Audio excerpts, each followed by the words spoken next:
16. אבא שלי חילוני, אמא שלי דתייה פשוטה כזאת, לא משהו מיוחד לכיוון. כל החיים לא היה לי שום חינוך דתי מיוחד או משהו, כאילו, רק כיפה היה לי, כאילו. אז כל הזמן הייתי בחיפושים, כאילו, מה הדרך הנכונה, כאילו, ביהדות. וההורים עשו לי ממש צרות על זה. רווחה, כל מיני דברים כזה, כאילו, שאני אכנס למוסד, כי הם דאגו וזה. אבל פשוט כשהתקרבתי לסבא ישראל, כמו בדרך נס, הם עזבו אותי כזה, והרווחה עזבו, וכאילו, ההורים מאוד זורמים. עכשיו אני בהפצה, כאילו, ברוך השם.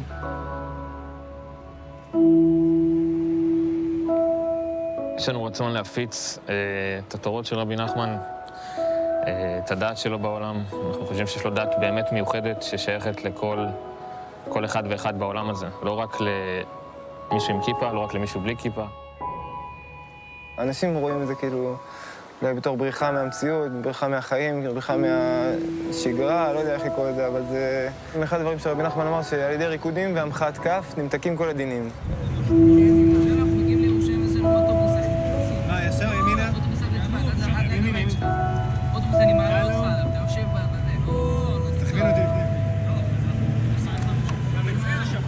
זה אבא שלך שחור, לא נכון, אנשים רואים אותי כשאני רוקד להם.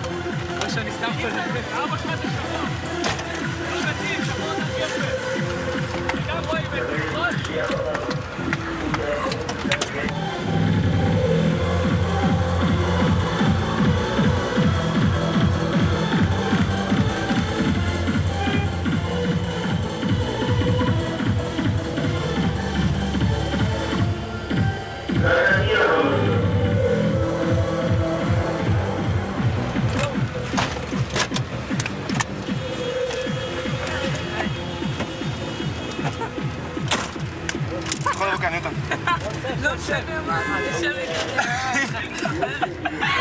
לפי הרחוב זה נחמנים. בשפה יותר שאצלנו, אולי עולם הדתי נקרא לזה, ננחים. שם הנח נחמן. אפשר לעשות לו תהלוכה, חברים. לא דמיינתי שאני ארקוד ככה נגיד לפני 3 שנים. הבנת? לא העליתי את זה על הדעת בכלל. ואיך המשפחה הגיבה? יש לי אבא נחמד, אבל עולמות אחרים. כן? אתם לא? לא, אנחנו בקשר. עולמות אחרים אבל, במדינה. ככה זה פער דורות, מן הסתם. אם אנשים פה מכירים את זה או לא, זה... הם קיבלו את זה קיבלו עם הקיצות וההערות שיש להם להגיד כמו כל אחד. ואחרי אבל בסדר, לא, זה לא איזה... אני יודע, זה הורים. בהתחלה אשתי לא הבינה מה זה, כאילו, ללכת ככה לעזוב את המשפחה, ללכת להפיץ. היה לה קצת קשה, וברוך השם עכשיו לאט לאט כאילו, רואה שזה נכון ואמיתי, אפילו מרגישה המתקה אצלה בבית כשהיא לבד עם הילדים, או מרגישה כל מיני המתקות.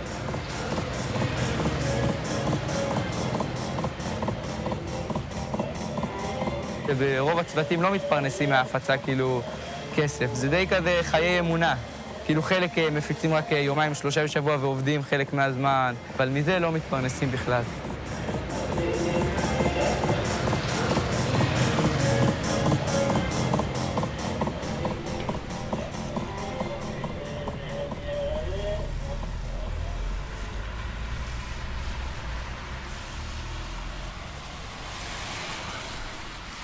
הרוב המוחלט ממש שמחים ורוצים, אלא אם כן זה דברים קיצוניים שלפעמים גם אנחנו מרגישים גם אצלנו, שהגבלנו יותר מדי את המוזיקה, או שבאנו בשעה לא מתאימה, או התגובה הכי קשה שהייתה לנו זה למשל, זה ביצים, כל לנו ביצים, כאילו...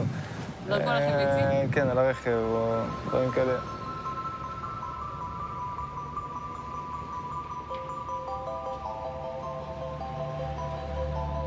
השמחה שלך תמיד אמיתית? כשאני רוקד? כן. לא. לא? לא. איזו תשובה אמיתית, סתם. אבל לפעמים כן. וזה יכול להיות יותר ממה אם לא הייתי עושה את זה. הבנת? זה לא קצת מזויף אז? זה לא מזויף, כי אני... אם הייתי, נגיד, עם עצמי ועושה את זה סתם מצד עצמי, כי אני העליתי את זה על דעתי, אולי זה מזויף, כי אני גם רגיל להסתכל על עצמי ככה. אבל כשיש מישהו שאני מאמין בו, שאמר, תעשה את זה גם בלי להבין, בלי עכשיו לחשוב, לא משנה איך אתה מרגיש עם עצמך, כן? זה לא רק הוא, זה כל התלמידים האמיתיים של רבי נחמן לאורך הדורות שהיו ככה. מבינים שגם מרגישים עצמם גרוע, אוקיי, גם אין להם יכולת לפתור את אותה בעיה באותו זמן, הם עדיין יעשו דברים שפשוט עושים שמח.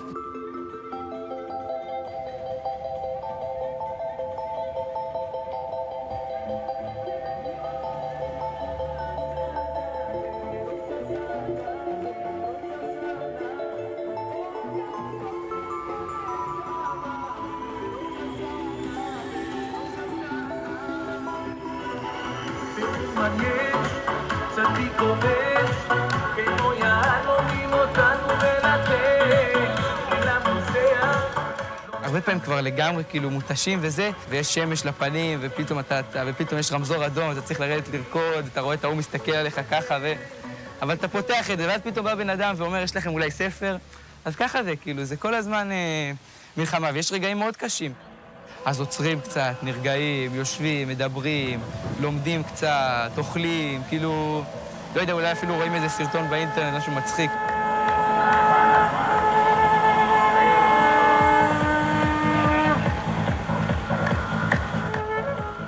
מה לגבי העתיד?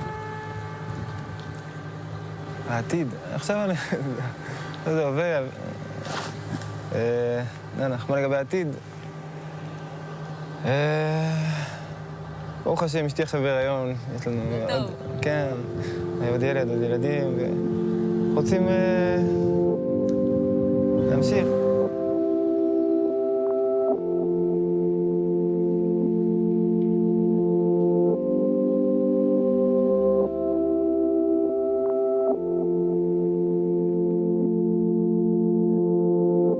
לפי תורות של רבי נחמן, כבר יש דבר כזה שנקרא נטו נקודת חבר. כלומר, אפילו החכם הכי גדול מול האיש הכי פשוט ושלא יודע כלום, עדיין יש לו נקודה שהוא יכול להשלים אותו.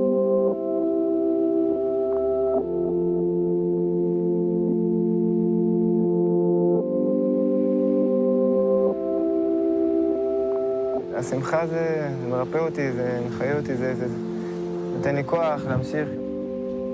בטח מה שלפעמים צריך להכריח את עצמו להיכנס לשמחה, לעשות כאילו כל מיני דברים יותר עם עצמי כדי להגיע לשמחה. מתחילים ואז השמחה נכנסת לבד. אתה משמח מישהו, אז הוא חייך אליך, זה כאילו כמו אור חוזר.